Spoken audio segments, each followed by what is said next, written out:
Growing up, my parents, teachers, neighbors, a lot of people told me that I watched way too much TV. And that's still true. But since that's my industry of choice, I personally think it was more studying. Anyways, on this YouTube, I tend to talk a lot about older media, older movies, older shows, stuff that I grew up with that I overanalyze. But I thought tonight I was going to talk about some of the new stuff that I really, really like. No particular order, no ranking system. I'm a little too lazy to do that. I'm up way too late making some of these videos. So this is going to be nice, laid back, talking about a bunch of shows. Not going to go into too much detail, just quickly talking about a bunch of stuff, because there's a lot of good stuff that's coming out. And as usual, I like to watch way too much television. And then we'll be watching a lot of the same stuff over and over again. Funny how that works. This show, start with this one, Gravity Falls, which I'm sure most of you on the internet know about this one. If for those of you who don't, it's about a pair of twins who investigates the supernatural happenings around their uncle's tourist trap. And it definitely has this dark sense of humor to it. I like that. I always liked a dark sense of humor, but in a show that had a ton of heart to it. It was a legitimately good mystery, too. I liked the humor, I liked the characters, and it was the perfect balance of serialized and episodic storytelling. There was something bigger going on, but every episode was also self-contained, which is great. That's how I like it. Bob's Burgers, about a family who runs a burger restaurant. I just watched the newest episode before I made this, so that was a ton of fun. It definitely has its own feel to it. It feels like, I mean, everyone compares animation to The Simpsons, but it really does feel like a modern version of The Simpsons. It's all grounded in reality. I mean, it is its own thing. It's grounded in reality. I love the family. They're all weird and wonderful, and there is so much truth to this show. One thing that I do find very interesting is that what Bob's Burgers does really well that I like, they managed to take a lot of really annoying character types and make them really, really funny. Like usually they'll have aloof love interests. They have most characters outside of the family are jerks, but they have different kinds of jerks. There's people who are constantly trying to one-up you. There's bitchy girls, there's bitchy girl sidekicks. There's administrators who care more about the numbers than the people, which all very real.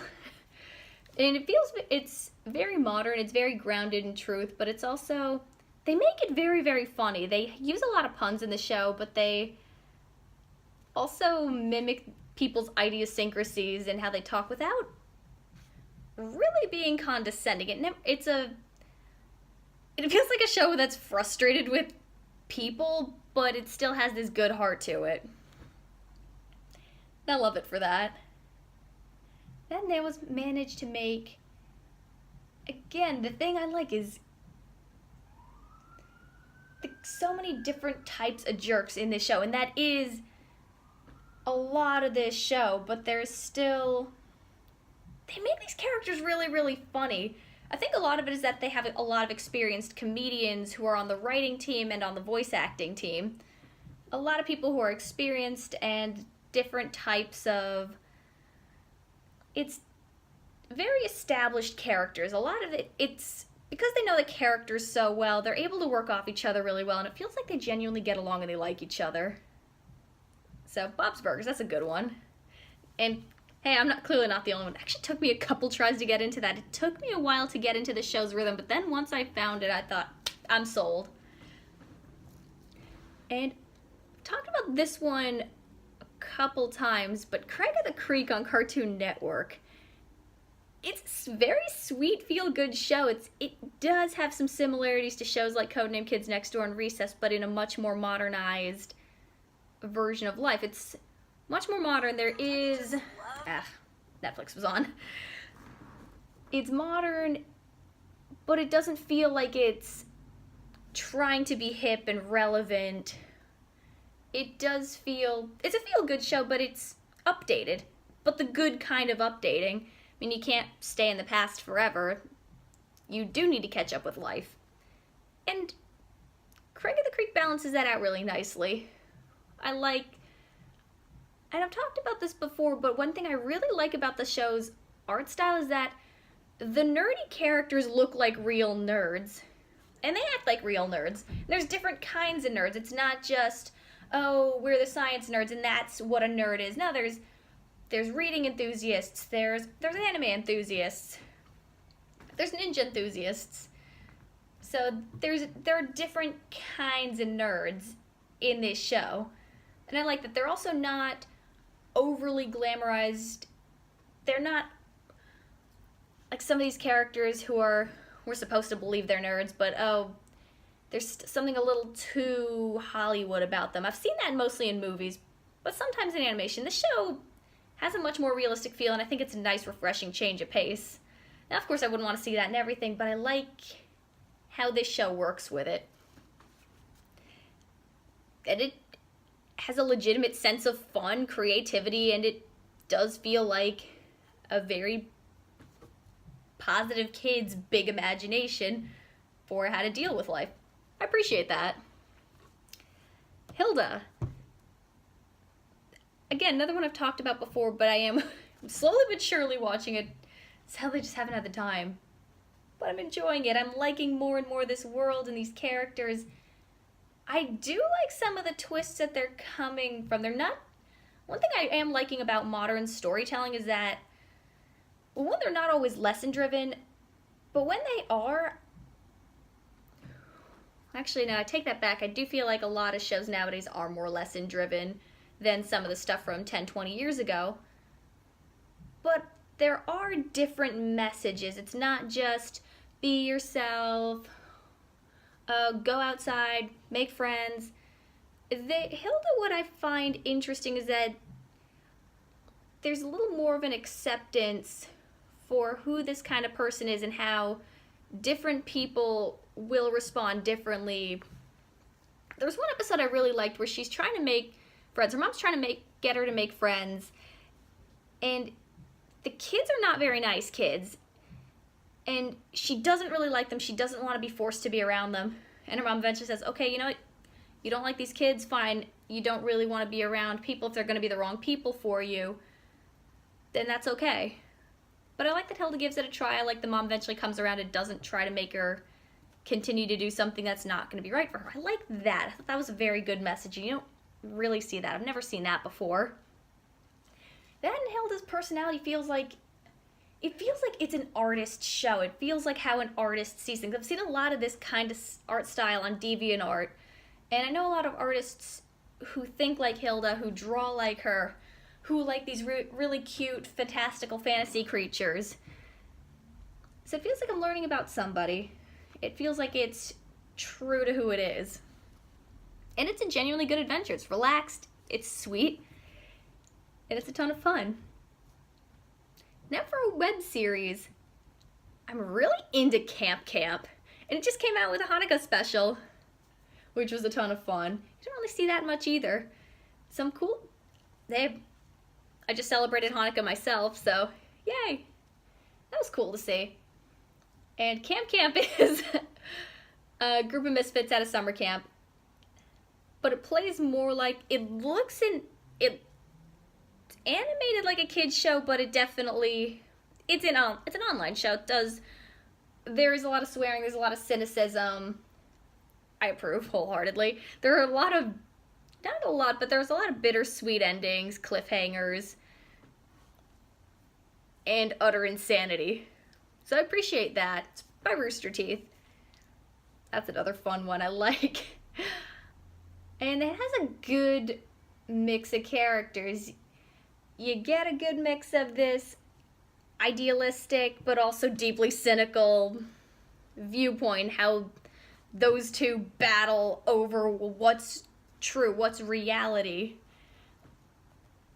So that's a ton of fun.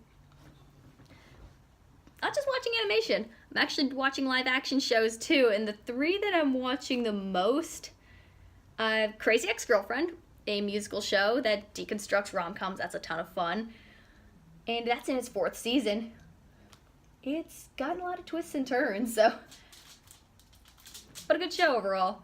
Marvelous Miss Maisel, which I'm really liking. 2nd season just came out on Netflix. Not Netflix, that one's Amazon Prime. About a woman in the 50s, a Jewish housewife in the 1950s who husband leaves her for a secretary, and she discovers a talent and a passion for stand-up comedy. It's genuinely very, very funny, and it's not the most realistic depiction of history at all, but it is meant to be escapist, and it's genuinely fun. I like the characters, I like the passion, I like how girly it is, I like how funny it is.